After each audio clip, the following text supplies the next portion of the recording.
Bom dia. Vamos dar início aqui à nossa escola bíblica dominical. Se o Senhor assim permitir, vamos tratar do capítulo 7, ou pelo menos parte do capítulo 7 aqui de Apocalipse, e esperamos que o Senhor nos conduza nesse tempo de estudo, capítulo que tem seguido, a toada aí dos capítulos anteriores. Não é um assunto dos mais fáceis, mas nós vamos tentar tratar esses pontos e contamos com a graça e a misericórdia do Senhor sobre as nossas vidas. Eu quero orar com você para a gente começar e pedir a direção do Senhor. Feche seus olhos, vamos orar.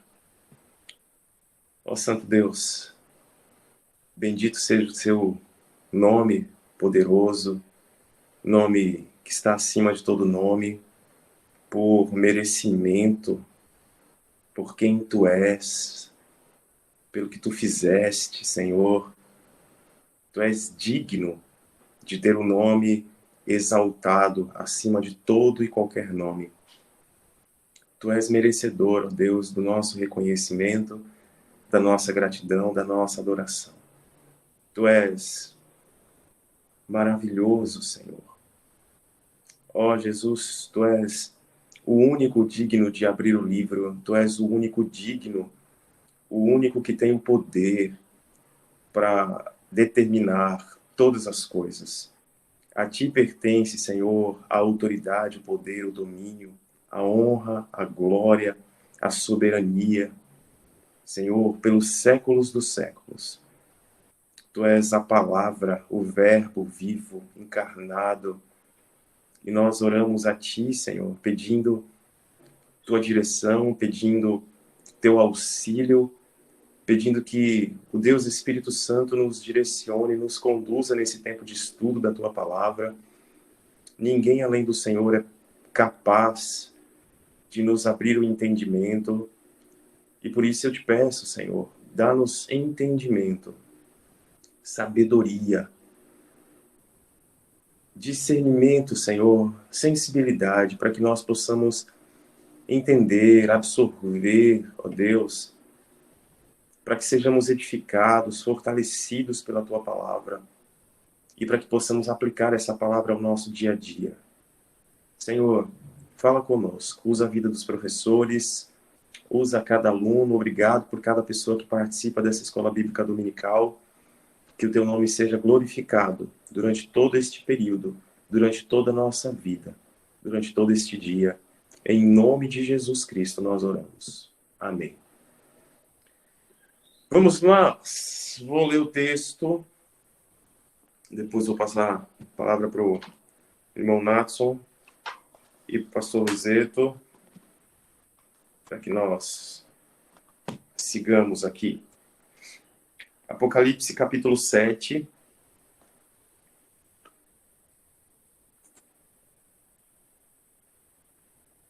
A partir do versículo 1.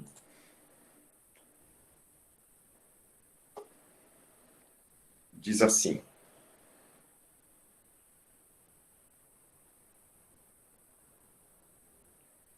Depois disso, vi 4 anjos em pé nos 4 cantos da terra, retendo os 4 ventos, para impedir que qualquer vento soprasse na terra, no mar ou em qualquer árvore. Então vi outro anjo subindo do oriente, tendo o selo do Deus vivo. Ele bradou em alta voz aos 4 anjos, a quem havia sido dado poder para danificar a terra e o mar. Não danifiquem nem a terra nem o mar, nem as árvores, até que selemos as testas dos servos do nosso Deus. Então ouvi o número dos que foram selados: 144.000 de todas as tribos de Israel. Da tribo de Judá foram selados 12.000. Da tribo de Ruben, 12.000. Da tribo de Gade, 12.000. Da tribo de Aser, 12.000. Da tribo de Naftali, 12.000. Da tribo de Manassés, 12.000. Da tribo de Simeão, 12.000. Da tribo de Levi, 12.000. Da tribo de Issacar, 12.000. Da tribo de Zebulon, 12.000. Da tribo de José, 12.000. Da tribo de Benjamim, 12.000. Façamos uma pausa aqui para que a gente possa comentar esses versos, e o Senhor, assim permitindo, depois a gente segue com o restante dos versículos do capítulo 7. Irmão Natson, mais uma vez, meu irmão, bom dia, graça e paz. Bom dia, graça e paz. Hoje o assunto é um pouquinho mais complicadinho, né? A gente pode pedir Então, aqui para os universitários, meu irmão. Hoje nós vamos estar falando aí sobre quatro ventos, né? Nós vamos estar falando sobre quatro anjos, 144 mil, né? Que é bem falado. Nós estaremos falando aí sobre os salvos na glória e também sobre a grande tribulação, né? Então, vamos começar então sobre a questão aí do versículo 1, tá? No versículo 1. E depois destas coisas vi quatro anjos que estavam sobre os quatro cantos da terra, retendo os quatro ventos da terra, para que nenhum vento soprasse sobre a terra, nem sobre o mar, nem contra árvore alguma. Olha o versículo 2 também. E vi outro anjo subir da banda do sol nascente, e que tinha o selo do Deus vivo, e clamou com grande voz aos quatro anjos a quem fora dado o poder de danificar a terra e o mar, né? Então, nós vemos aí a figura, né, de quatro anjos, de quatro personagens que não são identificados, né? Nós não vemos o nome desses anjos, mas eles estão aí, né? E segurando os quatro ventos. Na Bíblia, existe uma tipificação de vento, né? Existe um simbolismo sobre vento. São vários os simbolismos, né? Nós podemos encontrar, por exemplo, o vento leste, que significa devastação. Nós vamos encontrar o vento ocidental, que significa livramento. O vento norte significa purificação. O vento sul significa calma. Mas aqui em Apocalipse, especificamente em Apocalipse, nós vemos que esses ventos, eles vão representar lutas, conflitos, guerras. Eles vão representar destruição. Então, nós percebemos no texto que esses anjos estão ali para segurar a destruição, né? Destruição vinda da parte de quem? Vinda da parte de Deus sobre a terra. Alguns podem estar relacionando essa destruição vinda da parte do inimigo, né? Mas essa destruição, ela está vindo da parte de Deus, como forma de punir e castigar aqueles que foram rebeldes a Deus. Mas veja bem, aqui no capítulo 7, então, nós vemos que esses quatro anjos estão segurando esses quatro ventos. E interessante, deixa eu ver aqui, deixa eu procurar rapidamente. E interessante que lá em Zacarias, capítulo 6, de 5 a 7, capítulo 6, de 5 a 7, diz assim, vou ler a partir do 4. E respondi, e disse ao anjo, Zacarias falando, que falava comigo, que é isto, Senhor meu? E o anjo respondeu e me disse, estes são os quatro ventos do céu, saindo de onde estavam perante o Senhor de toda a terra. O carro em questão, os cavalos pretos, saem para a terra do norte. E os brancos saem atrás deles. E os grisalhos saem para a terra do sul. E os cavalos fortes saíam e procuravam ir por diante para andarem pela terra. E ele disse: ide, andai pela terra. E andavam pela terra. Interessante aqui é um paralelo com o que está acontecendo aqui em Apocalipse, no capítulo 6, que nós já vimos os 4 cavaleiros. Esses quatro anjos, esses 4 cavalos aqui estão representados, estão representando ventos, como diz aqui no versículo 5 de Zacarias. Né? Esses são os 4 ventos dos céus, os 4 cavalos. E a gente vê 4 cavalos lá no capítulo 6 de Apocalipse. E esses cavalos, né, nós vemos que eles saem para destruir. Lá em Apocalipse capítulo 6, eles saem para destruir, com exceção do cavalo branco. Né? Nós vemos as guerras, nós vemos a morte, nós vemos as pestes. Então, esses 4 anjos estão no capítulo 7 segurando esses 4 ventos. Olha só lá aqui em Zacarias o que está acontecendo. E os cavalos fortes saíam e procuravam ir adiante. Os cavalos pareciam, em Zacarias, que queriam ir, né? Estavam ansiosos para ir e para destruir. Os anjos que estavam, os cavaleiros estavam segurando esses cavalos. Né? Até que veio uma ordem do anjo, aqui em Zacarias, e disse: ide, andai pela terra. E andavam pela terra, ou seja, eles saíram. Mas eles saíram só quando o anjo mandou. Aqui, em Apocalipse, da mesma forma, esses anjos estavam segurando esses ventos de destruição e só poderiam liberá-los a partir da ordem de Deus. Esses anjos, eles só poderiam estar fazendo a destruição sobre a terra, né? Fazendo com que os homens fossem castigados a partir da ordem de Deus. Então, nós vemos uma coisa interessante aqui, né? A obediência dos anjos a Deus.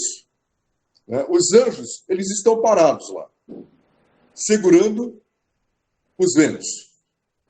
Eles estão aguardando uma ordem.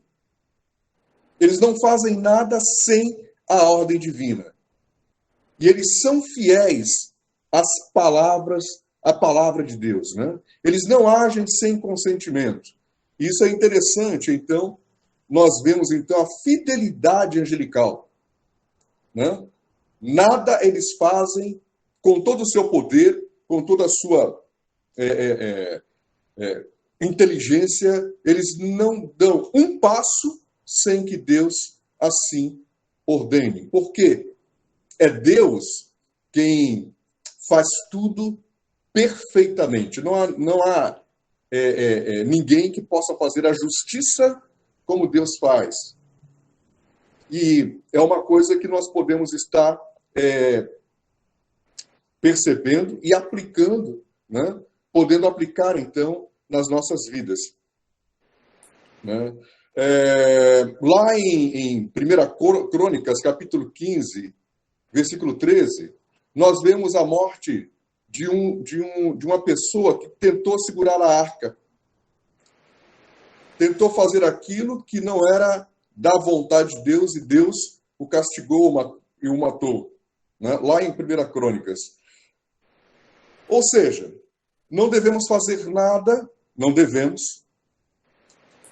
nada sem que seja da vontade de Deus, porque isso tem graves consequências. Claro que Deus é misericordioso, né? e ele não vai agir antes de agir com misericórdia. E aqui nós vemos a misericórdia de Deus, né? Então, assim, temos muita coisa para falar ainda, né, do porquê que esses cavalos, ou melhor, esses ventos, né, estão sendo segurados. Por quê? Né? Sabemos que são ventos de destruição, que começam lá no capítulo 6. Por que que Deus mandou o anjo dizer para aqueles anjos que estão nos 4 cantos da terra, e esses 4 cantos também representam aí, né, o leste, né, norte, sul, leste, oeste, porque a terra é redonda, não tem 4 cantos, então nós temos aí o simbolismo, né, dos 4 pontos cardeais da terra. Então, Deus manda que os ventos de destruição não parem por um momento. Não façam nada por enquanto. Por quê? Né? Nós vamos ter a resposta a partir aí da sequência dos outros versículos. Tá bom? Aí eu vou dar a palavra para o Redney para poder a gente continuar. O Monatson já trouxe um grande volume, né, de informações que a gente vai tentar e tentar mesmo destrinchar um pouquinho melhor, talvez voltar para o começo e tentar pontuar na intenção de facilitar o entendimento, irmãos, porque é muito conteúdo, é muita informação, né? E para a gente não ser leviano, para a gente não acabar perdendo algum detalhe, acho que vale a pena a gente ir com calma e tentar entender algumas coisas aqui, porque como o Natson falou, é muita coisa, muita coisa. Mas foi muito boa a tua fala, meu irmão. Luizito, tuas considerações iniciais aí, os teus apontamentos, meu irmão, e aí a gente depois retoma a palavra para o Natson, para a gente começar a conversar sobre esses pontos que ele trouxe para nós também. Bom dia. Graça e paz, amados e amadas do Senhor. Um abraço especial aí para a nossa coordenadora do Ministério de Intercessão, a ministra Jurema Martins, comemorando mais uma primavera no Jardim da Vida. Em pleno outono, ela comemora mais uma primavera. Que o Senhor continue abençoando tua vida, tua família e teu ministério. Amada irmã, agradecemos as orações. Em especial, quero agradecer as orações da irmã em favor do meu ministério, do ministério do pastor Redney. Eu soube de uma intercessão linda que a irmã fez em nosso favor. Eu fico extremamente grato e emocionado. Tenho certeza que o Senhor há de recompensar a sua vida por interceder não somente por mim, pelo Redney, por nossas famílias, mas por estar intercedendo aí pelas famílias da Igreja Batista Betel. Tá? Receba um abraço carinhoso, né? Todos também, todos os aniversariantes. Irmã Andréia, manda um abração aí para o Sidney, que o Eterno continue abençoando aí teu maridão. Bom, vamos lá. Redney, é muita coisa mesmo, e é sempre bom deixar bem claro, irmãos, que nós não temos todas as respostas. Nós temos mais questionamentos do que respostas. É lógico que aquilo que nós apresentamos, né, são aí frutos de estudos, de pesquisas, de trabalho. Nós temos também as nossas impressões pessoais, os professores, mas nós temos aí várias vertentes, né, várias interpretações, várias possibilidades. E sempre entendendo e deixando bem claro que esse livro ele foi escrito com vários simbolismos, né? E existem alguns símbolos que nós tentamos aí identificar, mas também são símbolos que eram próprios para aquelas pessoas naquele contexto, naquela situação que estavam aí, esses irmãos e irmãs estavam envolvidos, e tinham uma melhor compreensão do que nós temos. Mas vamos lá, é muita coisa, e aqui nós temos aqui praticamente o start, né? Porque logo depois disso, a abertura do 7º selo, e é interessante porque aí essa passagem do 6º selo para o 7º selo, e aí quando a gente pensa no 7º selo, olha a perfeição, a plenitude 7, né? O estado completo. E aí nós temos essa visão no capítulo 7. A visão tem como objetivo consolar e encorajar os servos de Deus que na época de João, nessa época em que ele está escrevendo aí o livro de Apocalipse, apresentando a revelação que recebeu da parte do Senhor, né, os servos do Senhor estavam enfrentando sofrimento. E é interessante que esse objetivo, para os irmãos daquela época, tem o mesmo objetivo com os servos de Deus, com os irmãos na fé, com os filhos de Deus hoje. Ou seja, encorajar-nos em meio às lutas com a certeza da proteção de Deus.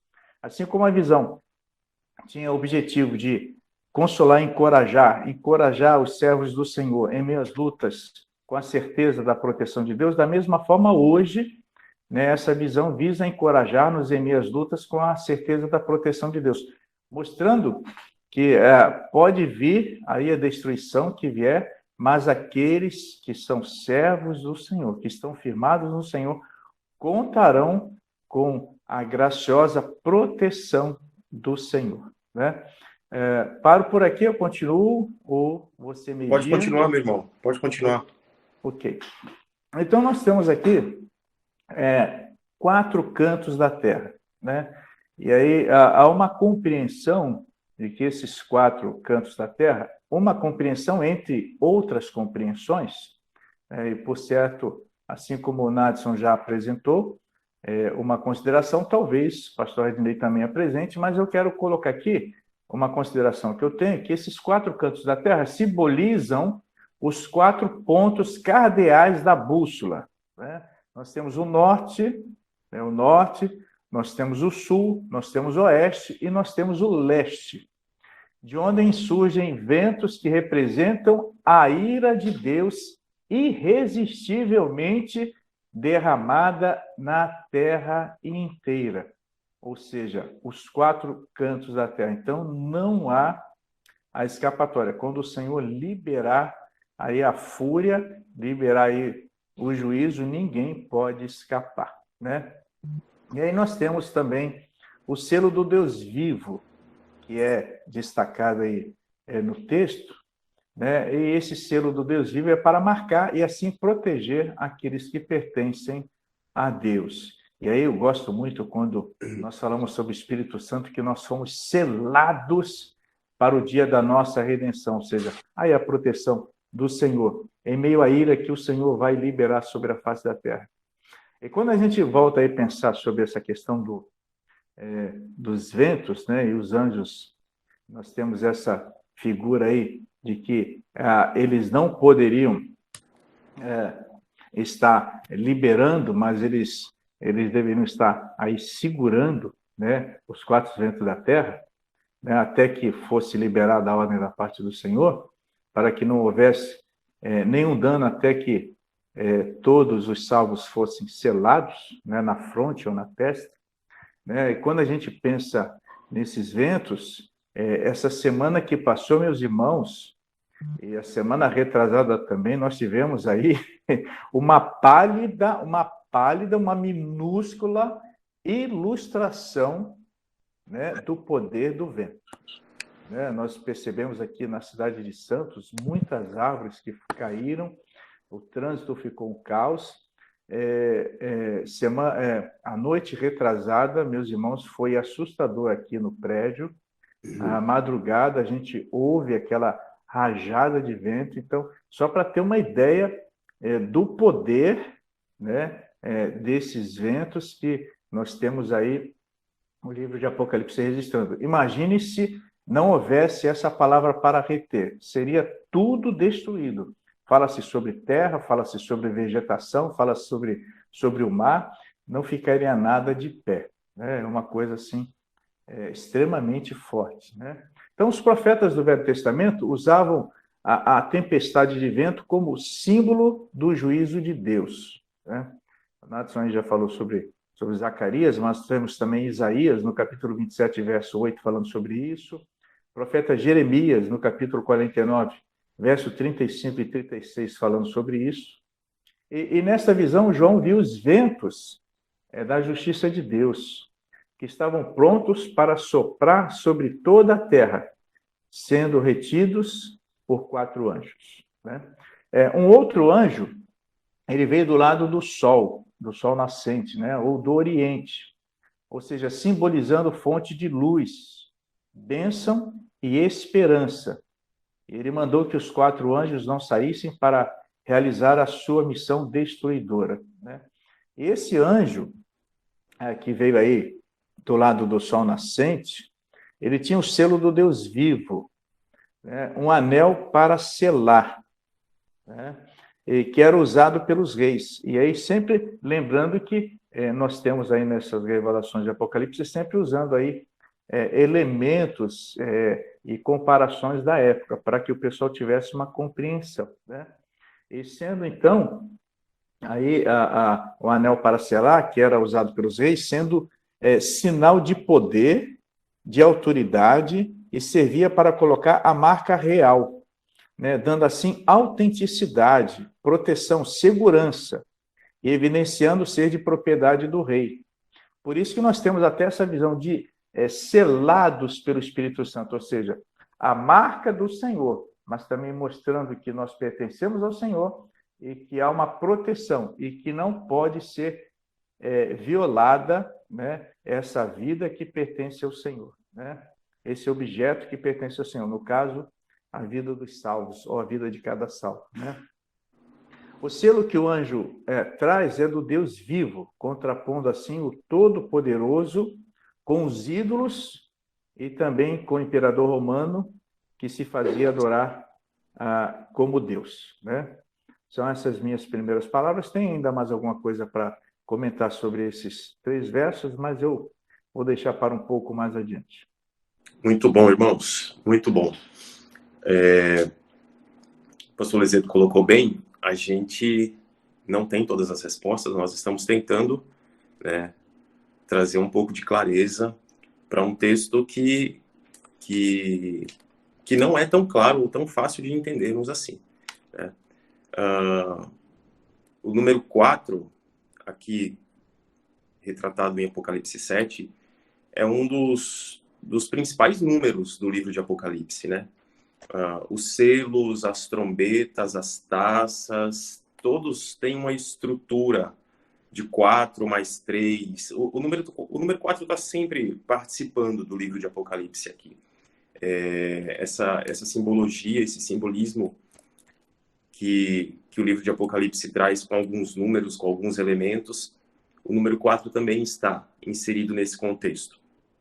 E aqui esses 4 anjos, eles estão relacionados com os anjos lá do capítulo 9, provavelmente, do versículo 14. O irmão Natson falou sobre Zacarias, capítulo 6. É uma possível e provável referência ao que está acontecendo aqui no capítulo 7.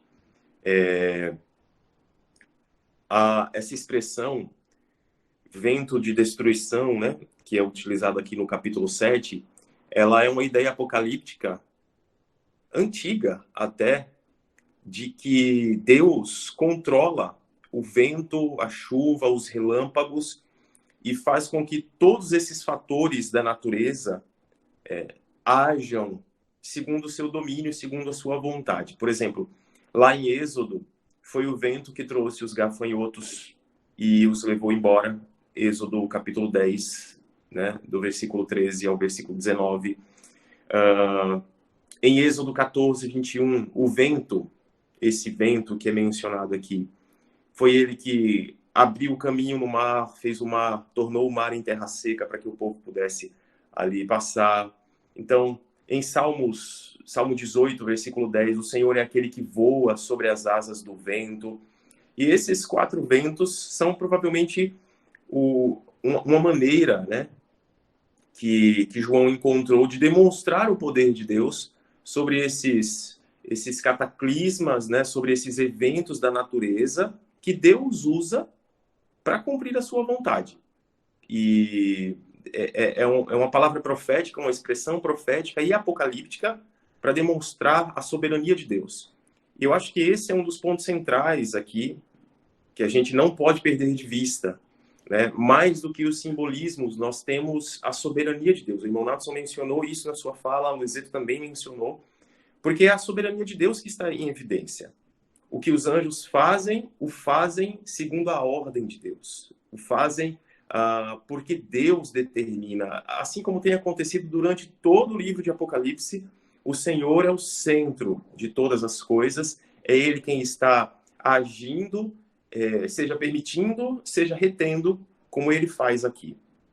Irmãos e irmãs, eu acho que um outro ponto interessante para que a gente pense é que não há, e eu acredito que eu já comentei isso nas aulas passadas, não há uma ênfase cronológica aqui em Apocalipse com relação aos acontecimentos. O que eu quero dizer com isso? Muito provavelmente João não tem a intenção de nos contar os eventos em ordem de acontecimento. Pode ser, e bastante coisa nos faz crer nisso, pode ser que João esteja contando, mas que esses relatos, eles não estejam em ordem de acontecimento. Por exemplo, é muito possível que o capítulo 7 anteceda os eventos do capítulo 6. Lá no capítulo 6, os cavalos saem com a ordem do Senhor para trazer a guerra, a destruição, a fome e etc. Aqui, e há aparentemente um paralelo, né? Entre não só numa sequência numérica de capítulo 6 e capítulo 7, mas de acontecimentos. Aqui, provavelmente, o capítulo 7 vem antes dos eventos do capítulo 6. Por quê? Porque se no capítulo 6 há a permissão de Deus para a destruição, para a fome, para a morte, para as pragas, aqui no capítulo 7 o Senhor está dizendo que os eventos destrutivos que estão para acontecer não acontecerão até que os seus sejam selados para serem protegidos. Então, a ênfase da soberania de Deus aqui recai sobre a proteção que Deus concede ao seu povo. Irmãos, nessa nossa tentativa de entender o texto, quer o capítulo 7 conte algo que vem antes do capítulo 6 ou não, porque são ideias, são possibilidades. O que precisa chamar a nossa atenção? Primeiro, como o nosso Deus é poderoso, soberano, como Ele controla a história, como Ele controla todos os fatos. Isso por si só já é mais do que suficiente para edificar a minha fé e eu espero que a sua também. Nos tempos difíceis que nós temos vivido, o que quer que aconteça faz parte do plano do Senhor e Ele está controlando todas as coisas. Glória a Deus. E, além disto, Ele é o Deus que preserva o seu povo. Que pode permitir que esse povo enfrente dificuldades, adversidades e até a morte. Afinal de contas, nós estamos nesse contexto aqui em Apocalipse, tanto que o desafio é ser fiel até a morte para receber a coroa da vida, mas o desafio de ser fiel é amparado, amplamente amparado, pelo cuidado desse Deus protetor, zeloso, que sela os seus, a gente vai pensar um pouco nesse fato, sela, marca, identifica os seus, a fim de que esse povo que lhe pertence, pegando emprestadas as palavras do apóstolo Pedro, na sua carta, propriedade exclusiva, a fim de que esse povo que é a propriedade exclusiva do Senhor seja identificado e seja poupado desse sofrimento que está para avassalar a terra, né? João vai falar para nós que esses ventos que vêm dos quatro cantos da terra, e esses quatro cantos, eu concordo com o Nadson, a Bíblia não nos apresenta uma ideia de que a terra seja quadrada, não, irmãos, tá bom?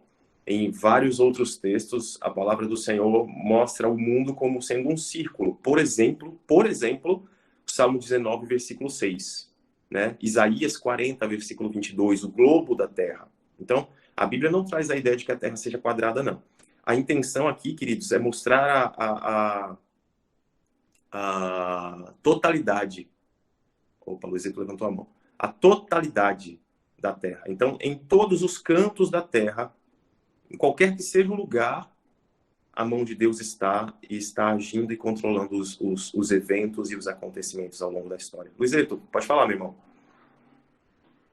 Por isso, Redney, a minha observação é que simbolizam os 4 pontos cardeais da bússola, que a bússola ela é redonda. Né? Por isso, essa observação muito bem colocada. Verdade, e essa coisa, esses textos que você citou, joga por terra toda a teoria dos terraplanistas. Né? A Terra ela é redonda. Aliás, também Jó fala sobre isso. No livro de Jó, quando o Senhor fala, né, onde você estava, né, quando foram colocadas as esquinas da terra, né? Então, de repente, você tem uma esquina, você faz a curva, né? É onde o vento faz a curva. Pensa numa expressão que faz sentido para o nosso capítulo de hoje. É onde o vento, que está sendo seguro aqui pelos anjos, faz a curva, porque tem que ter curva, irmãos. Esse mundo não é quadrado, não. Essa terra não é quadrada, não. Mas, enfim, a gente tem a expressão aqui dos anjos em pé e retendo esses 4 ventos. Eu quero chamar a tua atenção porque o texto não mostra para a gente os 4 ventos soprando sobre as pessoas. O texto nos mostra os ventos soprando sobre a terra, o mar e sobre as árvores. E aí, irmãos e irmãs, há de ter um sentido nisso. Né? Há de ter um sentido nisso. Até pensando no que o capítulo 6 apresenta, no que o capítulo 5 apresentam para nós, traz uma ideia aqui de que não é uma mortandade direta.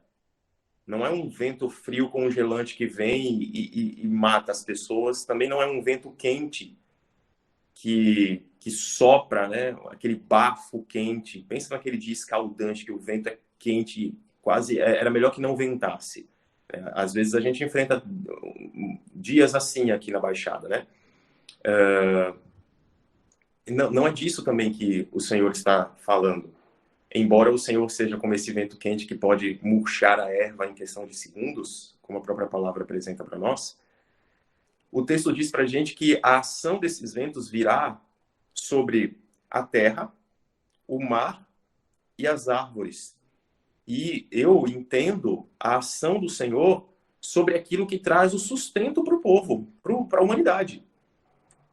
A terra será devastada ou assolada por esses ventos, que a gente não sabe de fato como eles soprarão, o que eles farão, mas sabe que a ação deles será sobre a face da terra, talvez mostrando que as plantações dessa sociedade agrária, agropecuária, né?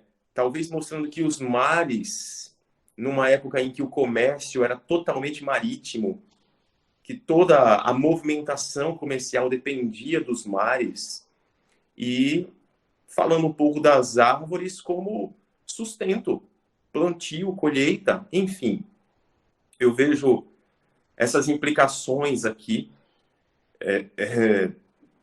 agindo sobre a humanidade a partir daquilo que os homens talvez depositem a sua confiança.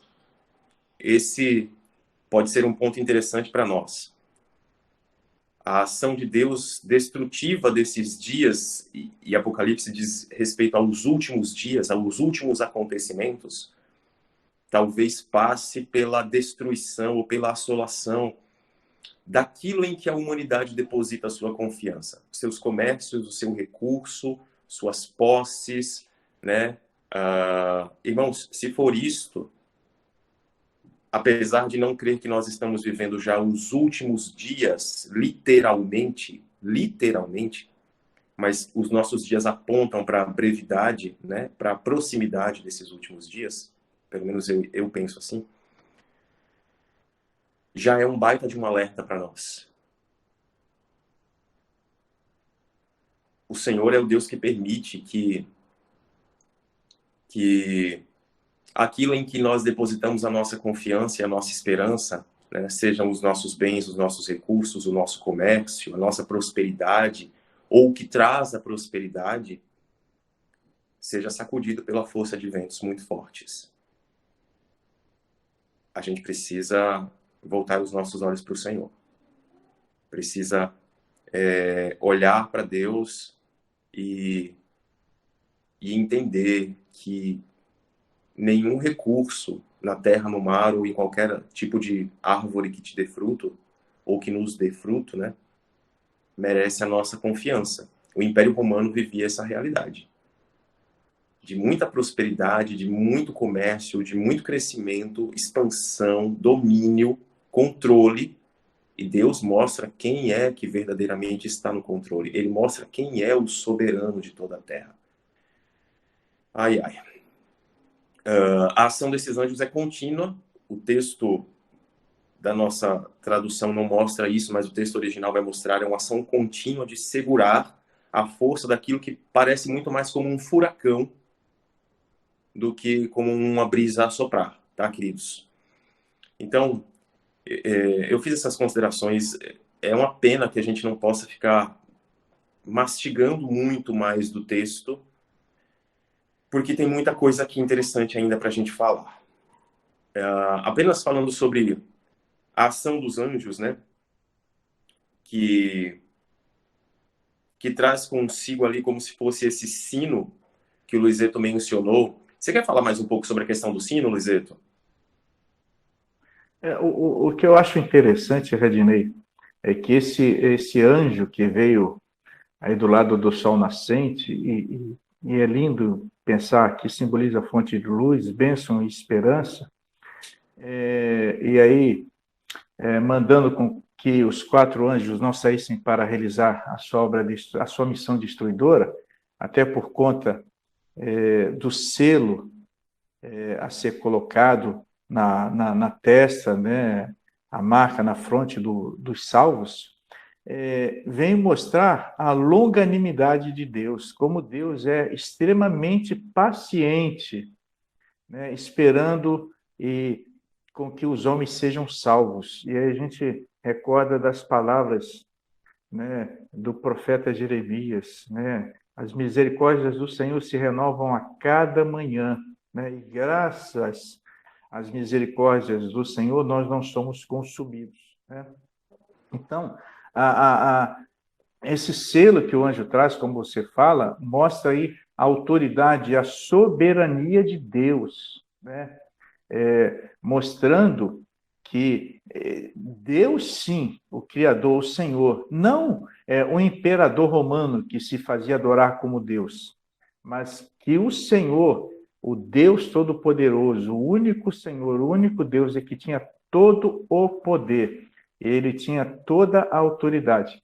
E aí o objetivo com que o anjo ordenou aos demais que retivessem os ventos da justiça divina foi a necessidade, como eu disse, de marcar na testa com o selo do Deus vivo os seus servos, né? Então, assinalados desta forma, ficava claro que esses servos pertenciam a Deus e que estavam debaixo do seu poder e da sua proteção, né?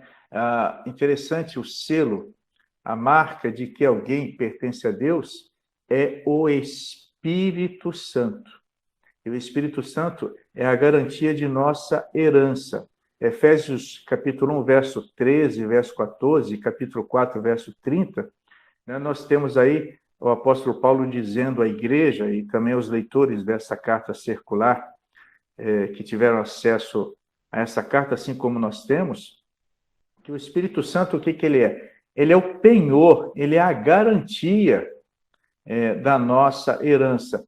E interessante, no capítulo 4, verso 30, ele diz: não entristeçais o Espírito Santo, no qual fostes selados para o dia da vossa redenção. Gente, é fantástico essa soberania, esse cuidado, essa proteção de Deus.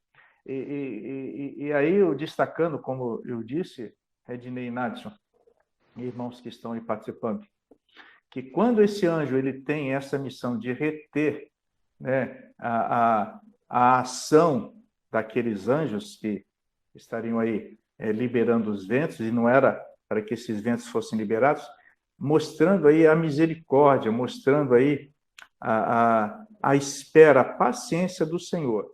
A partir do momento que todos os salvos, né, tendo sido selados. E aí você falando sobre a questão do capítulo 6, aí eu vejo, eu particularmente eu defendo isso, existem outras interpretações, a igreja não passando por essa grande tribulação, a igreja sendo arrebatada antes da grande tribulação. Eu vejo que esse texto também me dá essa condição de ter essa interpretação. Existem outras interpretações, mas eu entendo que esse texto também, a questão do próprio selo, a questão do resgate, mostra que a igreja sendo arrebatada.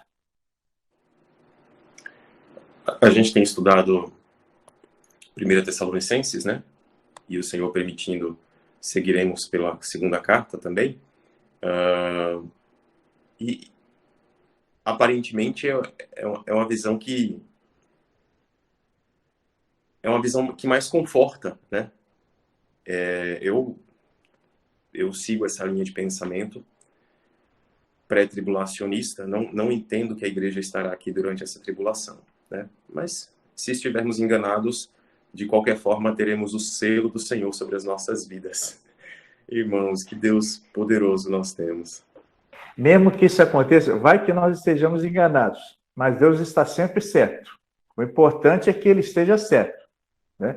Mas mesmo que a igreja venha passar por isso, coisa que eu não creio. Mas vamos trabalhar com hipóteses. Se isso acontecer, a gente lembra do que o Senhor Jesus falou em Mateus 28, 20. Eis que estou convosco todos os dias, até a consumação dos séculos. Isso basta. E outra coisa, o Salmo 23, ainda que eu andasse pelo vale na sombra da morte, né?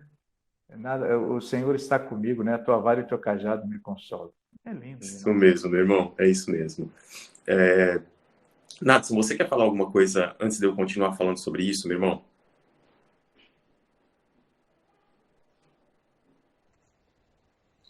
Não, só para falar alguma coisa sobre a questão do anjo que vinha do Oriente, que o pastor já falou, tá? Só uma curiosidade, né? Lá no Velho Testamento, em Números 3, versículo 38, nós vemos que as tendas, elas eram... A abertura das tendas era em direção ao Oriente. Da mesma forma, o templo, quando foi erguido, também tinha a porta, né, do templo em direção ao Oriente, né, tendo esse simbolismo, né, que a luz vinha do Oriente. Né, só para dar um reforço aí para essa Completar a ideia. informação. Né? Exatamente. Tá bom? Uma contribuição. Uma contribuição. Tá bom? A questão dos quatro anjos, né? Que foram dados a fazer dano da terra e o mar. Né? Então, obviamente, esses danos atingiriam os homens, né? Com certeza. Tá? E esse dano, Deus segura, né? Manda que o anjo vá lá e fala assim, olha, segura um pouco, porque ainda tem uma coisa para fazer. E essa coisa para fazer é justamente selar aqueles que eram de Deus. Né? É por isso, né, que Deus manda esperar. Então, o que detinha a questão da justiça de Deus sobre a terra era justamente, né, a questão daqueles que eram de Deus. Né? Deus não queria atingi-los, então deveriam ser selados. Enquanto o número de selados não acontecesse, então isso não deveria ser feito. Tá bom? Só para para falar sobre isso, na questão de Deus sempre esperar, né, antes de agir com justiça, ele preserva aqueles que são seus. Tá? Eu não sei se eu estou contribuindo aí com a ideia do pastor e com a ideia do Regner a respeito do pré-tribulacionismo, né? Quer dizer, antes, né, ser arrebatado antes. Tá? Não sei se vai acontecer isso, mas de repente estou até reforçando essa ideia. Tá bom? Lá em Ezequiel, capítulo 9, de 1 a 8, nós vemos assim, ó. E eis que vinham 6 homens, e cada um com a sua arma destruidora na mão, e entre eles um homem vestido de linho, com um tinteiro de escrivão à sua cintura. E a glória de Deus, de Israel, se levantou sobre o querubim sobre o qual estava, e clamou ao homem vestido de linho, que tinha o tinteiro de escrivão à sua cintura, e disse-lhe: passa pelo meio da cidade e marca um sinal às testas dos homens que suspiram, que gemem por causa de todas as abominações que se cometem no meio dela. Não poupe o vosso olho, nem vos compadeçais, matai velhos, jovens, virgens, meninos e mulheres, até exterminá-los. Mas todo homem que tiver o sinal, não vos chegueis, e começai pelo santuário. Então, Deus sempre preserva, aqui em Ezequiel, ele está mandando, né, marcar na testa aqueles que são seus, assim como em Apocalipse ele também está mandando marcar na testa aqueles que são seus, antes que esses anjos liberem o poder destrutivo que vem para justiça sobre a terra. Né? Alguns acham, diferentemente do pastor e do Regner, que os salvos eles ainda estarão na terra durante essa fase destrutiva, onde o mar, a terra, as árvores, ou seja, tudo o que há na terra, inclusive os homens, vão ser atingidos. Né? Alguns compreendem que os salvos ainda estarão por aqui. Essa questão de marcar na testa para que não sejam atingidos pela destruição é uma questão espiritual. Ou seja, Deus não garante a proteção física. Alguns entendem assim. Né? O pastor e o Regner colocaram a posição assim, não, a igreja se retira antes. Ou seja, Deus preserva fisicamente aqueles que são seus. Mas outros entendem que, não, Deus não garante a proteção física, porque durante a história da igreja, nós vemos, né, muitos mártires. Né, e como a igreja foi perseguida, como a igreja foi... muitos morreram, né? Tem em Hebreus lá alguns relatos. Então, assim, a proteção física não é garantida por Deus, mas a proteção espiritual, ou seja, não haverá a segunda morte. Isso é garantido. E é por isso, então, que são assinalados aqueles que são de Cristo. Então, é um pensamento diferente. Né? Então, é outra vertente, tá? Que é que seria aí o pós-tribulacionismo. Tá? Passa pela tribulação, mas depois, então, ele é resgatado.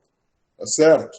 Então, nós, em continuação aqui, nós temos aí a questão dos 144 mil. Né? Então, há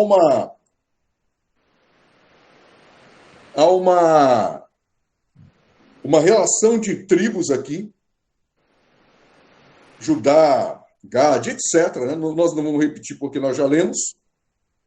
Faltam 2 tribos aí na relação. Uma tribo é a de Efraim, que não está nessa relação. E outra tribo é a tribo de Dan. Tanto a tribo de Efraim como a tribo de Dan não entra nessa relação. Não se sabe bem por quê, né? Mas alguns pensam o seguinte: pode ser que eles não entrem aqui nessa relação por causa da tendência deles lá no Velho Testamento à idolatria. Tanto a tribo dos Danitas quanto a tribo de Efraim, eles tinham uma tendência maior à idolatria. Tá? Então, provavelmente seja por isso que eles não entrem nessa lista aqui. É uma teoria, né? Não podemos fechar sobre isso. A questão dos 144 mil é literal? Será que é literal ou é apenas simbólico? Alguns dizem que é literal, né? Alguns defendem que não. São 144 mil mesmo. Alguns dizem que... E aí, né, algumas vertentes aí que nós consideramos como seita, né, dizem que são 144 mil, só esses 144 mil que poderão estar no céu. Os outros viverão na terra. Né? Outra corrente que não é seita, mas é uma corrente diferente, diz que 144 mil se refere apenas aos israelitas.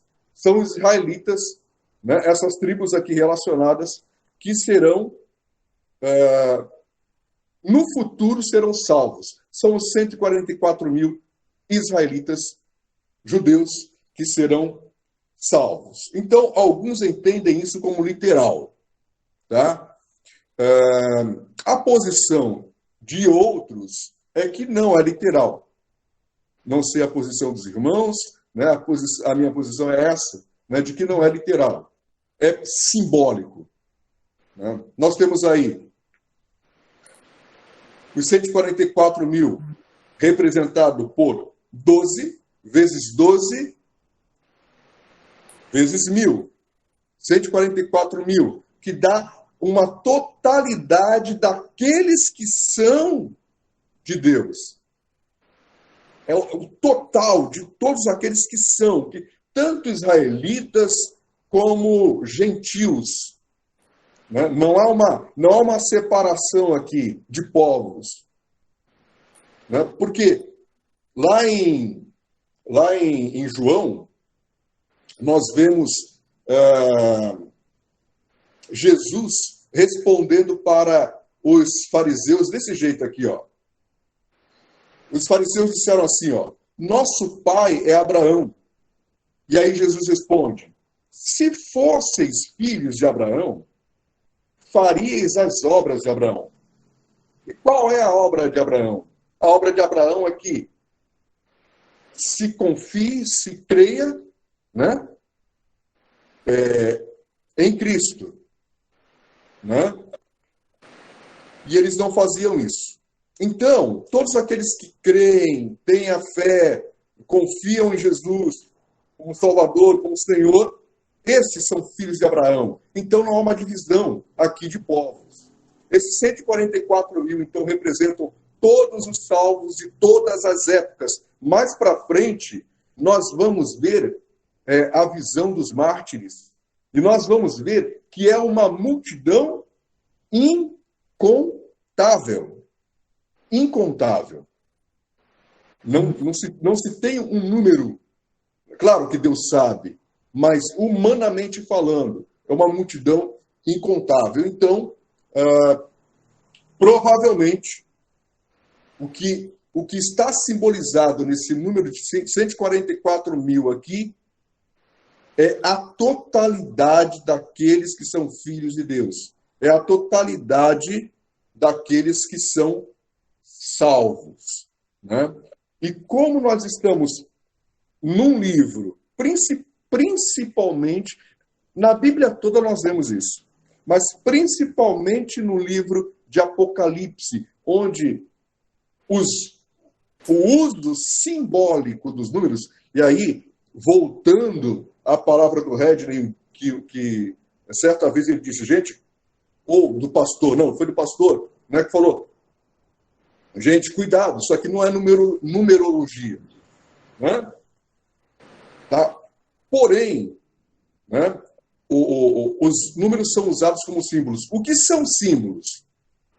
Símbolos é aquilo que representa algo que é real. Não é?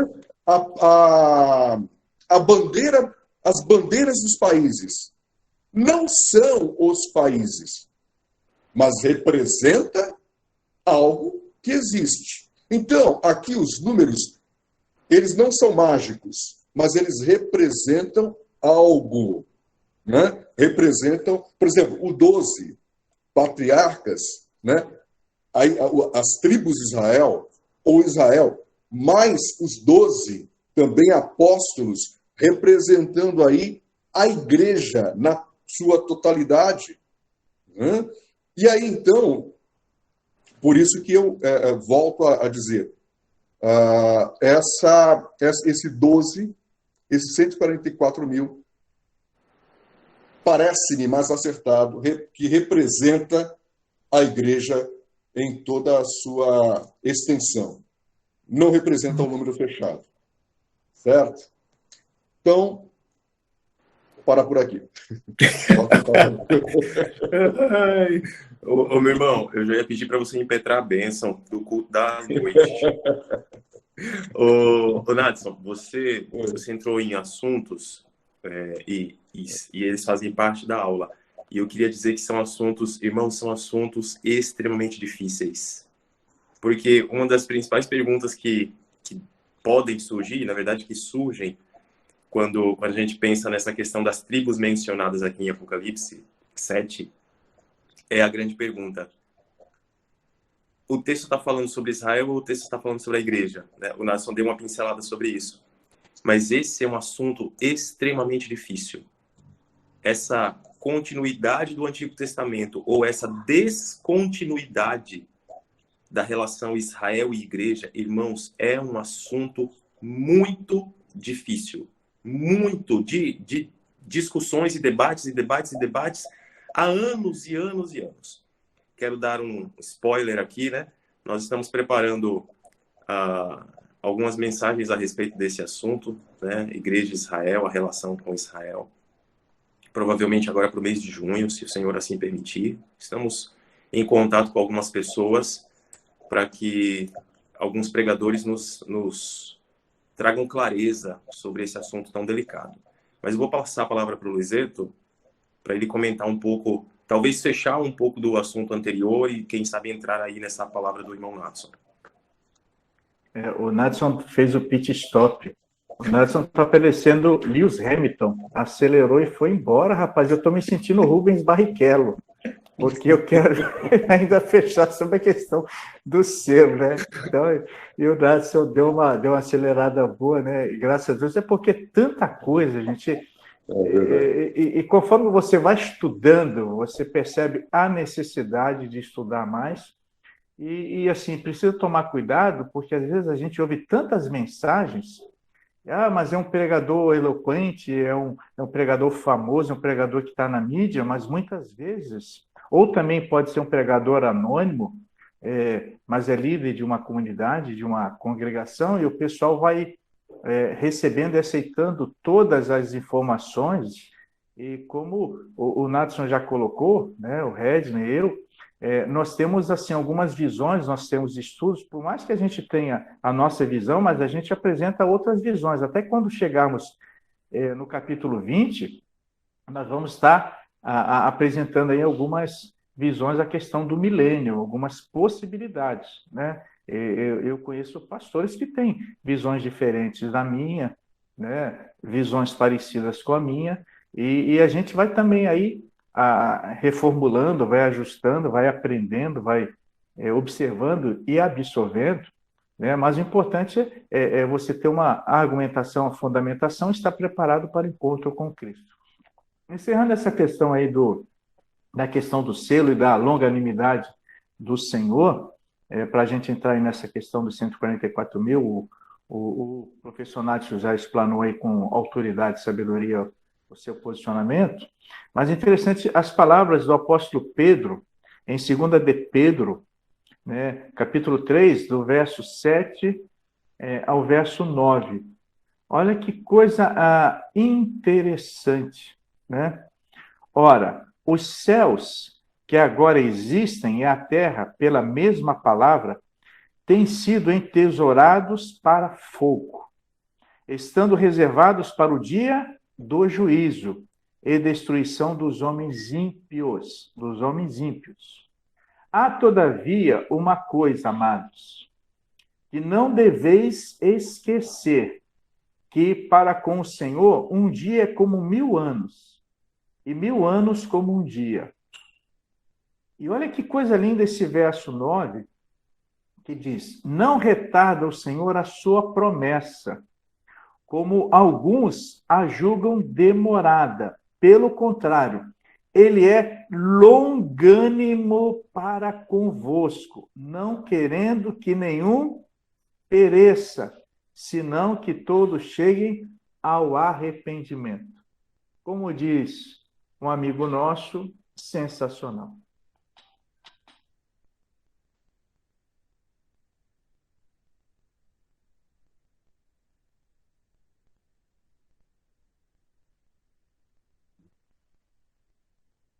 Ednei, esse microfone está fechado. Ô, meu irmão, obrigado. E eu aqui falando sozinho. Essa questão dos anjos eu acho muito interessante para só pontuar isso daqui para a gente desmistificar, né? Ou para que não haja essa mistificação. Irmãos, os anjos, segundo o autor de Hebreus, são apenas espíritos ministradores a serviço daqueles que pertencem ao Senhor. Acabou aqui, né? Não percamos tempo pensando nessa questão angelical, porque não acrescenta nada, absolutamente nada. O que está sendo mostrado mais uma vez aqui em Apocalipse? Eles obedecem à ordem do Senhor e agem em favor do povo de Deus. Ponto. Quem eles são, os nomes, a hierarquia, graduação, isso é irrelevante. Para nós, isso é irrelevante.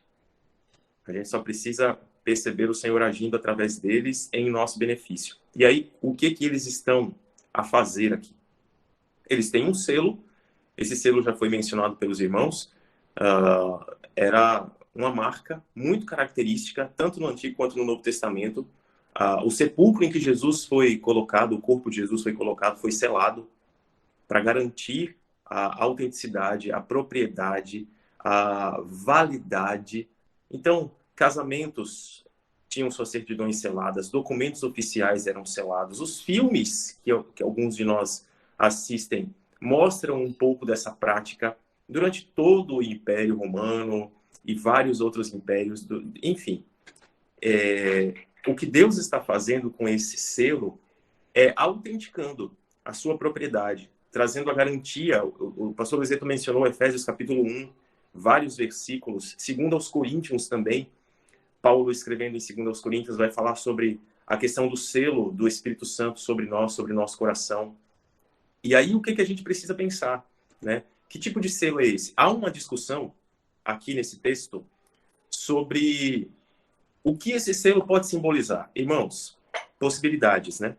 Há quem acredite que o selo diga respeito ao batismo, e há quem acredite que o selo diga respeito, ou seja, uma menção, uma referência à questão do Espírito Santo sendo colocado sobre a nossa vida.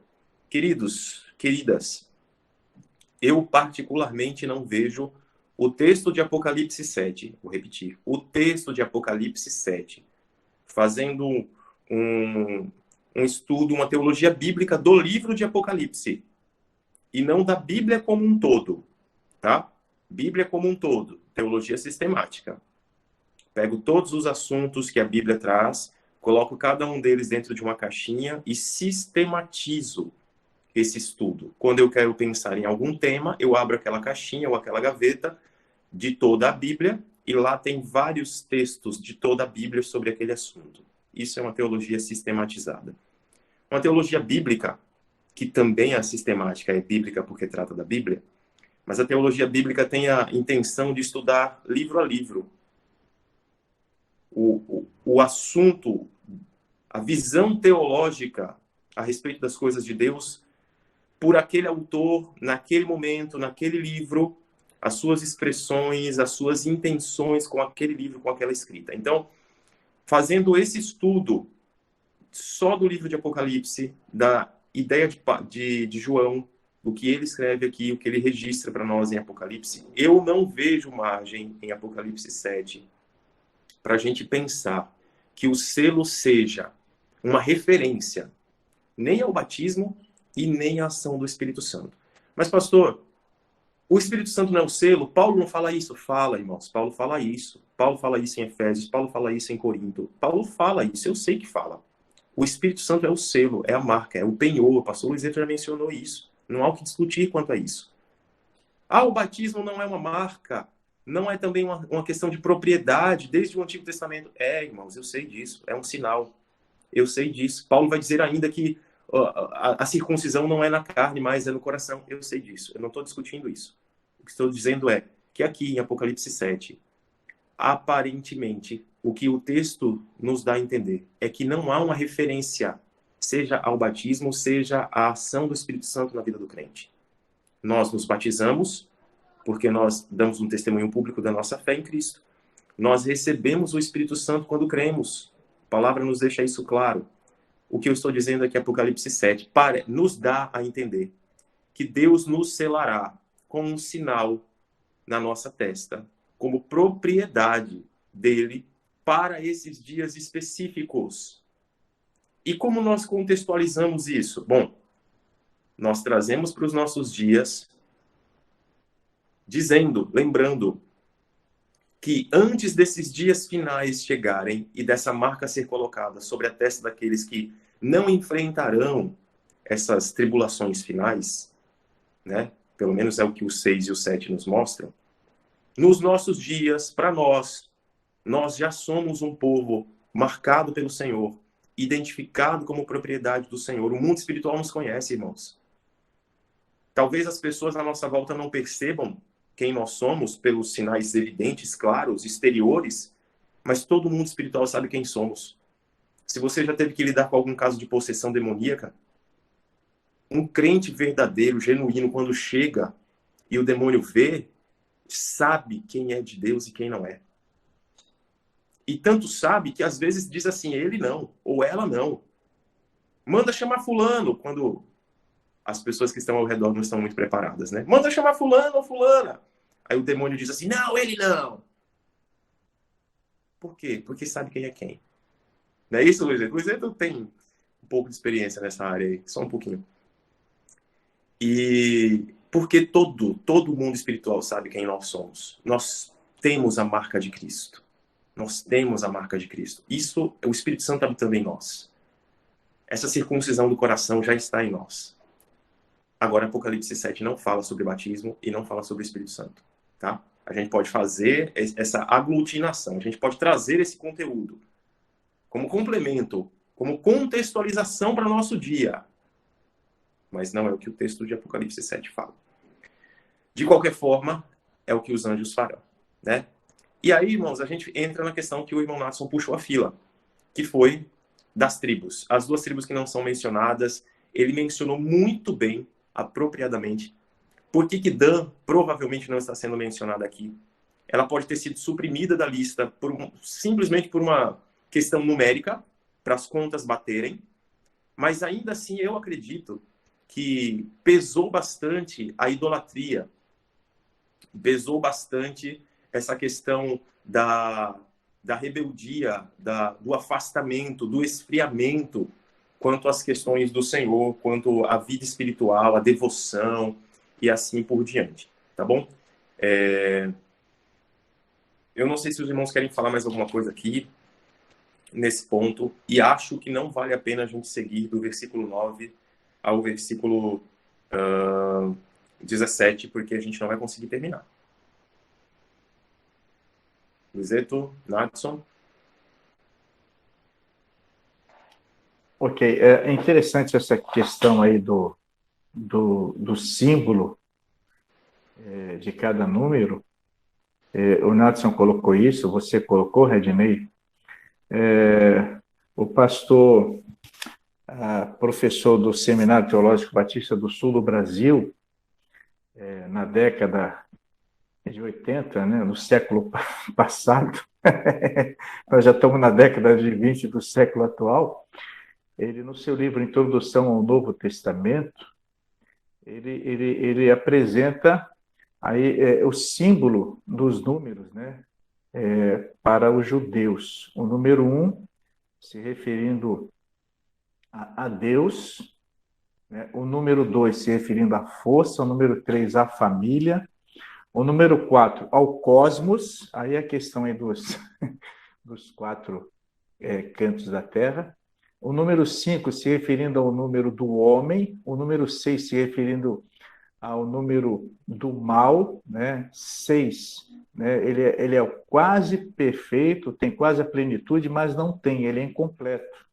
E aí nós temos a trindade maligna, 666, né? Nós temos aí a besta, o anticristo, o falso profeta. E aí nós temos no número 7, o número da perfeição. Aí o Senhor, na sua criação, e nós temos 7 dias, nós temos agora os 7 selos.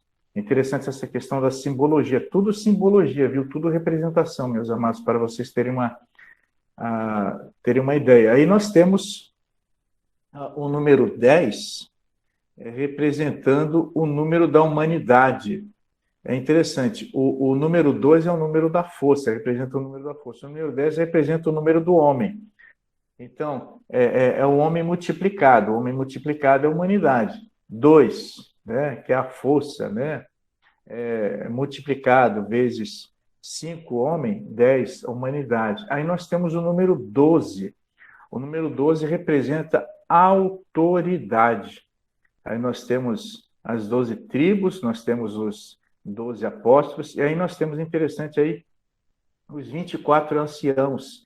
E esses 24 anciãos, né, representam aí 12 o número da autoridade, vezes 2 o número da força. Então, há todo um simbolismo, não é numerologia, não, é simbolismo. Tá joia? E aí, quando nós entramos nesses 144 mil, como o Natson muito bem colocou, pode ser literal, como pode ser simbólico, né? E aí, quando nós pensamos na forma literal, né? Esses 144 mil poderia estar se referindo, conforme a Bíblia anotada, esses que são selados são israelitas das 12 tribos, né? E aí representando 12 mil de cada, protegidos para desempenharem algum serviço para Deus durante aqueles dias, né? Entendendo que os 144 mil e esses 12 mil de cada tribo, representando aqui também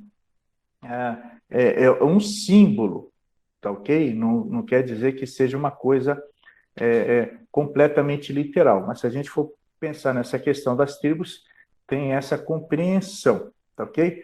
E aí, como já foi destacado, a omissão da tribo de Dan, né, de Efraim, pode-se dever à culpa frequente, né, dessas tribos quanto às suas omissões, né, seus pecados de idolatria, questão também aí das suas rebeliões contra o Senhor, suas desobediências, entendendo que todas as tribos, na realidade, em algum momento estiveram praticando idolatria, se rebelando contra o Senhor, mas existem aquelas que acabaram se excedendo nisso.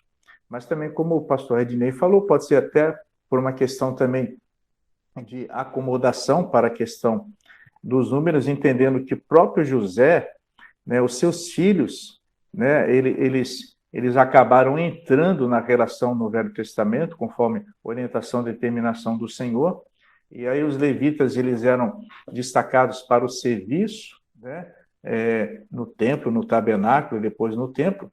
Mas é interessante que aqui, já nessa lista, a tribo de Levi aparece, né? Então, assim, É interessante até uma questão, vocês que estão aí participando do estudo, que vocês estejam pesquisando isso. Olha, existem alguns sites interessantes, confiáveis, tá? Na internet, procure aí. Eu sempre oriento, ó, Hernandes Dias Lopes, Luiz Saião, o saudoso Russell Shedd, né? Você vai encontrar estudos nessa área muito interessantes. Aliás, também, pastor Rednei Monati, existe na internet o Rota 66, com Luiz Saião e com o saudoso Russell Shedd, né? Eu me emociono quando eu falo do Shedd. Entrou no meu currículo, ele e o Oswaldo, o caso Oswaldo, foram meus professores. Eu tenho isso no meu currículo, eu me alegro com isso, né? E eles têm aí esses estudos, e o Saião falando direto lá de Israel, muito interessante, né? Falando sobre isso. Mas também quando nós pensamos aqui, a Bíblia Vida Nova vai falar já num outro sentido, não no sentido literal das tribos de Israel, mas, como o Natson colocou, simbolizando os salvos de todos os tempos, né, de todas as épocas, né, de todos os lugares, né, aqueles que receberam aí a marca na fronte ou na testa, e a gente vai depois caminhar a partir do verso 9, que eu amo pregar nesse verso 9, é simplesmente fantástico, sensacional. Mas nós temos aqui a Bíblia Nova falando que esses 144 mil é um número perfeito e completo. Olha a questão aí dos símbolos dos números que nós apresentamos.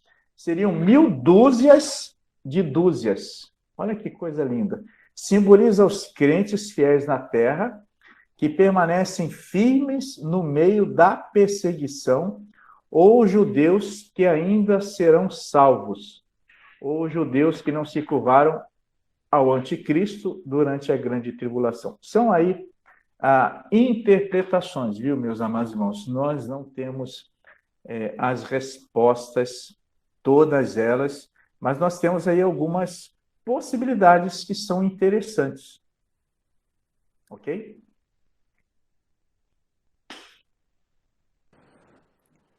Muito bom. Natson, meu irmão.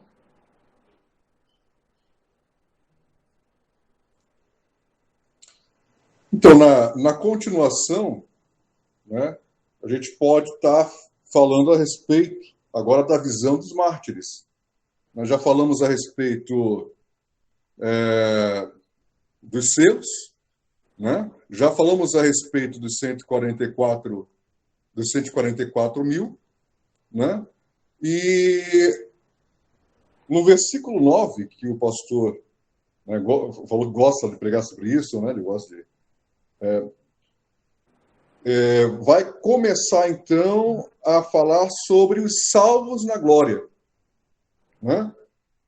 Vamos ter essa visão aqui. O Apocalipse ele traz essa visão, né, dos salvos na glória, né? Que, vamos ler aqui. Versículo 9.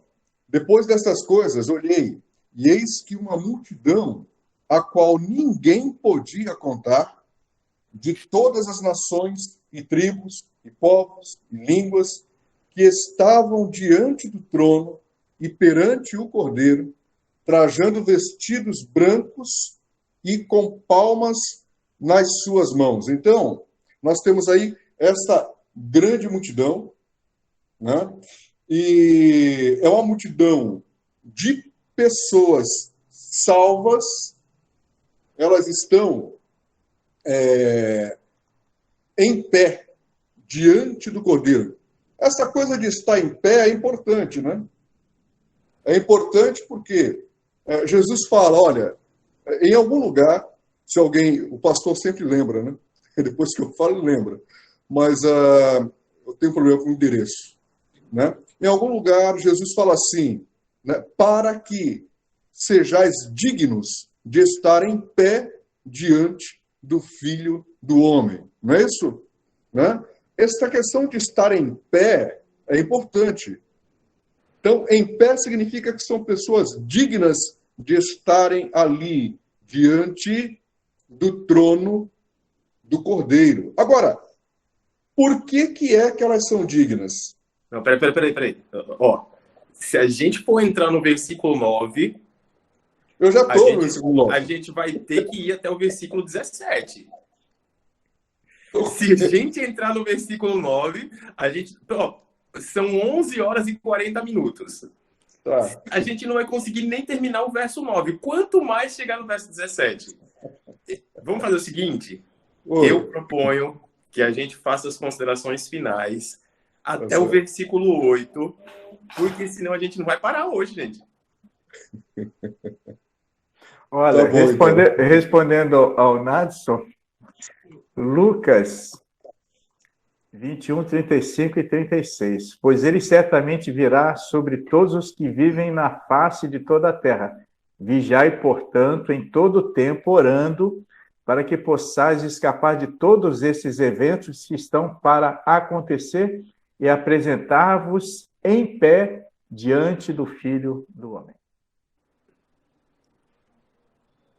Obrigado, pastor. Vamos fazer uma pausa, então? E vamos arrematar até o versículo 8. E a gente deixa, e aí o Nadson vai participar da próxima semana também, tá, Nadson? Fica com a gente na próxima aula também. Deus assim permitindo, a gente tendo uma próxima aula, né? Porque aí a gente segue. Com a contribuição, com o reforço do Celso Luz, que está atentamente aqui participando, a carinha dele, com um sorriso lindo, aparece aqui diante dos meus olhos, né? Uma foto bonita aqui. Eu acho que quando ele tirou essa foto, ele estava olhando ou pensando na irmã Renata, a sua amada esposa. Ai, Jesus. Então, Celso, foste convocado. O Redney, e o negócio é tão sério, é tão forte, que você está aqui do lado, no canto, o Nadson acima, tem o Celso do seu lado. Rapaz, e do lado do Nadson, acima do Celso, quem me aparece? Fala, abençoados, o professor Adoc, o professor auxiliar, né? O nosso José Roberto Campos, primo do Celso. Olha, ainda bem que eu tomei o meu remédio de hoje, viu? Ainda bem. Eu estou estranhando o silêncio do Beto. Não é normal, não é comum. Mas deixa quieto, deixa quieto. Então, irmãos, a gente continua, Deus permitindo. Faz sentido, meu irmão, faz sentido. Mas tá tudo em paz aí, né? Precisando, avisa. A gente continua na próxima semana, a partir do versículo 9, com as contribuições do Nadson, o irmão contribuinte, né? Hoje, nas contribuições do Nadson, do Luizeto e também do irmão Celso Luz, sorridente,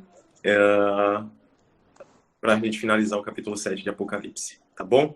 Considerações finais, Nadson, você quer tocar em algum ponto ainda? Bom, o que chama atenção, então, do versículo 1 ao versículo 8, então, o que chama atenção é a preocupação de Deus com aqueles que são seus, né? Como se Deus dissesse, para tudo, né? Para tudo, porque a gente tem que cuidar, né, daqueles que são meus. Né? Então, depois que cuidarmos deles, né, de os protegermos, de marcarmos e sabermos bem, né, simbolicamente, porque Deus sabe quem é. Né? Estou falando isso, mas simbolicamente. Tá? Então, aplicaremos o juízo sobre a terra. Mas antes, os meus servos. Né? Então, o cuidado de Deus com os seus servos, né? É um cuidado extremo. Né? Posso dizer até, biblicamente, que antes da fundação do mundo, né, esse cuidado de Deus sempre existiu. Esse amor de Deus pela sua igreja sempre existiu. Muito bom. Obrigado, meu irmão. Luizeto? Falar que é interessante, é estimulante, é empolgante estudar o livro de Apocalipse. Não devemos ter medo, ao contrário. Entendendo que os salvos, como eu já destaquei, agora o Nadson também reforçou, contam os salvos com a bênção, com a segurança e com a proteção do Senhor, como você disse, Rednei. Ainda que a gente passe por tribulação, por luta, ou a igreja seja arrebatada antes da grande tribulação, a igreja passe por isso, a certeza de que o Senhor sempre estará conosco e que nós estaremos aí reinando com o Senhor, participando aí do reino do Senhor. Então, eu estimulo, incentivo os amados irmãos a estarem estudando, não ficarem apenas aqui, né? Aqui nós contribuímos, a nossa ideia aqui é estimular os amados irmãos a estarem estudando, pesquisando, né? Nós temos Bíblias de estudo, a Bíblia Anotada, a Bíblia Vida Nova, a Bíblia de Thompson. E você pode acessar também pela internet. Se você tiver alguma dúvida também, eu acho muito interessante isso, talvez alguma dúvida que fique, né, algum esclarecimento, né, procure aí os professores, procure os pastores, mas é interessante, estude o livro de Apocalipse, não tenha medo, entendendo que Deus está no controle da história, viu? E que o Senhor conceda um domingo extremamente abençoado a todos, em nome do Senhor Jesus. E mais uma vez, irmã Jurema, parabéns, né?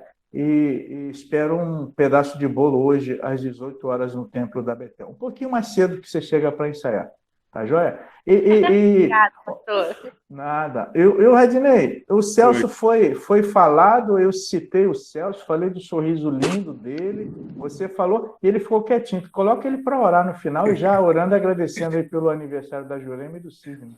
Olha ele ali, abriu a câmera agora. Irmãos, nós temos a intenção aqui para finalizar essa nossa aula de hoje de enfatizar aquilo que os professores já mencionaram, que é o cuidado de Deus, né? O zelo do Senhor por nossas vidas, independente do momento. Seja nos últimos dias, como a igreja, como o livro de Apocalipse está mostrando para nós, seja nos dias de grande tribulação que a igreja enfrentava aqui, os leitores de Apocalipse 7 já estavam enfrentando muitas perseguições e dificuldades, seja nos nossos dias, aquilo que nós enfrentamos, nós temos a palavra verdadeira do Senhor nos garantindo que Ele é conosco. Luiz lembrou muito bem, eis que estou convosco todos os dias. Quando nós somos fiéis ao Senhor e cumprimos o ID, que é o foco ali de Mateus 28, né? Seguir, fazer discípulo e ensinar, o Senhor é conosco. Ele não nos desamparará em momento algum. Isso precisa nos trazer conforto, precisa nos trazer consolo. Então, queridos e queridas, sejamos fortalecidos por essa palavra, tá bom? As demais coisas são acréscimos. Estudem mesmo. Quando eu olho para o versículo 9, que a gente vai continuar na semana que vem, se Deus permitir, é difícil pensar que esse texto diz respeito a Israel, que as 12 tribos dizem respeito só a Israel. É difícil pensar isso. Porque a gente tem em todo o livro de Apocalipse, de novo, né, pensando em Apocalipse, uma visão ampla dos povos, tribos, raças, línguas, nações que Deus alcançou para si. E o verso 9 deixa isso ainda mais claro. Então, parece que as tribos realmente indicam a totalidade dos povos que Deus está alcançando sobre a face da terra, dos 4 cantos da terra. Mas a gente vai ver isso um pouco mais adiante também, se Deus assim permitir. Meu amigo, meu irmão, nós estamos falando sobre isso. Rapaz, uma trovoada agora. Aqui também. Rapaz, olha o poder de Deus aí, viu? Raios e trovões. Isso é para contextualizar. Vamos orar? Olha as Celso, águas aí, olha as águas. Olha as águas, é verdade, Ju. Celso, meu irmão, foste intimado a orar por nós e eu te peço, aproveita e ora pela irmã Jurema, né? Também pelo irmão Sidney. Dá graças ao Senhor pela vida deles, por favor. Você pode orar? Querido Deus, nós somos gratos, ó Pai, pela Tua palavra, Senhor. Como já foi dito, a palavra conforta, consola, fortalece. que a tua palavra é verdade, Senhor Deus. É nela que nós nos pautamos, Senhor. Temos nossas dificuldades de entender, de interpretar. Por isso dependemos totalmente da tua graça, Senhor Deus. Do teu Espírito para nos iluminar, para nos conduzir. Toda a dificuldade que temos de entendê-la, mas que o mínimo que nós conseguimos entender, ela já é suficiente para fortalecer. Olá, muito obrigado, Pai, por essa palavra. Muito obrigado pela disposição de cada irmão que está presente nessa aula, nessa reunião. Um desejo de aprender mais da tua palavra, desejo de conhecer mais da tua vontade. Agora, em especial por tua vida, Senhor Deus, as vidas dos nossos irmãos, nossa irmã, Cid, Senhor Deus, continue derramando as tuas infinitas graças e muito obrigado, ó Pai, porque eles têm sido bênçãos nessas vidas. Muito obrigado, Senhor Deus, porque eles têm sido usando a vida de cada um dos teus filhos. Abençoe o ministério que tu tem colocado ela, Senhor Deus, continua capacitando ela para fazer a tua vontade. O nosso irmão Cid, o Senhor conhece o potencial, o Senhor conhece, Senhor Deus, aquilo que tem no coração dele, que o Senhor possa despertá-lo para fazer a tua vontade. Abençoa totalmente, Senhor Deus, os familiares, cuida de tudo quanto eles necessitam. Senhor Deus, do Senhor, misericórdia de nós, nos abençoe, em nome de Jesus. Amém. Amém, irmãos. Que a graça do Senhor Jesus, o amor de Deus, o nosso Pai, a doce comunhão e presente consolação do Espírito Santo seja conosco, povo do Senhor, reunido, mundo afora espalhado, desde agora e para todo sempre. Amém.